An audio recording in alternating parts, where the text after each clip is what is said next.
चला मुलांनो, आज आपण एक अतिशय सुंदर अशी गोष्ट ऐकणार आहोत. गोष्टीचं नाव आहे सदाचाराचे महत्त्व. ही गोष्ट आहे महाभारताच्या काळातील. महाभारताच्या काळात सत्यदेव नावाचा एक न्यायप्रिय आणि सदाचारी राजा होता. एका सकाळी नेहमीप्रमाणे तो लवकर उठला आणि आपल्या दररोजच्या जबाबदाऱ्या पार पाडण्यासाठी तयार होत होता. तेव्हा त्याने पाहिले की एक सुंदर आणि तेजस्वी स्त्री राजवाड्यातून बाहेर जात आहे. तिचे सौंदर्य आणि थाट विलक्षण होते. राजाला आश्चर्य वाटले आणि थोडी चिंता सुद्धा झाली. तो तिच्याकडे गेला आणि नम्रपणे तिच्या जवळ गेला, हात जोडले आणि विचारले, हे देवतुल्य स्त्री, आपण कोण आहात आणि राजवाडा सोडून का चालला आहात? ती स्त्री थांबली, राजाकडे शांतपणे पाहिले आणि म्हणाली, मी लक्ष्मी आहे, संपत्ती आणि समृद्धीची देवी. माझा येथे राहण्याचा काळ संपला आहे, त्यामुळे मला निघावे लागेल. राजा सत्यदेव थोडा चकित झाला, पण त्याने तिला अडवण्याचा प्रयत्न केला नाही. अतिशय शांतपणे त्याने उत्तर दिले, जर हा तुमचा निर्णय आहे तर तसेच असो, तुम्ही जाऊ शकता. काही वेळाने राजा विचारमग्न अवस्थेत उभा असताना त्याने पाहिले की एक देखणा आणि तेजस्वी पुरुष राजवाड्याच्या दारातून बाहेर पडत आहे. उत्सुकतेने त्याने त्याला हाक मारली आणि विचारले, हे सज्जन हो, आपण कोण आहात आणि राजवाडा का सोडत आहात? तो पुरुष थोडासा नमला आणि म्हणाला, माझे नाव दान आहे.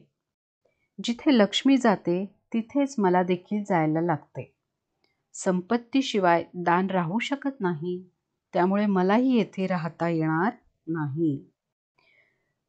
त्याच्या निर्णयामागील तर्क समजून घेत राजाने मान हलवली आणि म्हणाला, ठीक आहे, तुम्ही देखील जाऊ शकता. दान निघून गेल्यानंतर काही वेळात आणखी एक तेजस्वी पुरुष दिसला. यावेळी तो आत्मविश्वास आणि कर्तृत्वाने भरलेला होता. तोही राजवाड्यातून बाहेर पडत होता. राजा आता या क्रमाकडे लक्ष देत पुढे झाला आणि विचारले, मी विचारू शकतो का, आपण कोण आहात आणि का जात आहात? तो पुरुष हसला आणि म्हणाला, माझे नाव यश आहे. लक्ष्मी आणि दानाशिवाय माझे अस्तित्व अर्थहीन आहे, त्यामुळे मलाही येथे राहणे शक्य नाही. पुन्हा एकदा राजा सत्यदेवने यशला समजून घेतले आणि त्याला जाऊ दिले. पण लगेचच चौथा व्यक्ती राजवाड्याच्या दरवाजात आला. तो साधा परंतु प्रभावी होता आणि त्याच्या व्यक्तिमत्वात पावित्र्य आणि नीतिमत्तेचे तेज होते. राजा नम्रतेने त्याच्याजवळ गेला, हात जोडले आणि विचारले, हे महान पुरुष, आपण कोण आहात आणि आपणही का जात आहात? त्या पुरुषाने थेट राजाच्या डोळ्यात पाहिले आणि उत्तर दिले, माझे नाव सदाचार आहे. इतर सर्व काही निघून गेल्यामुळे मला देखील येथे राहता येणार नाही.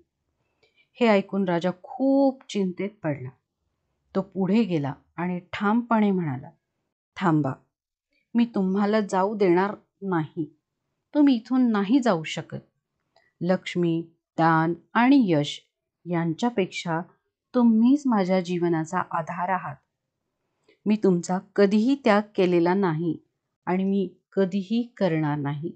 तुमच्याशिवाय माझे राज्य, माझे जीवन, माझी ओळख कोणत्याही प्रकारे टिकू शकत नाही. कृपया मी विनंती करतो, तुम्ही येथेच थांबा. राजाच्या या शब्दांनी सदाचार प्रभावित झाला.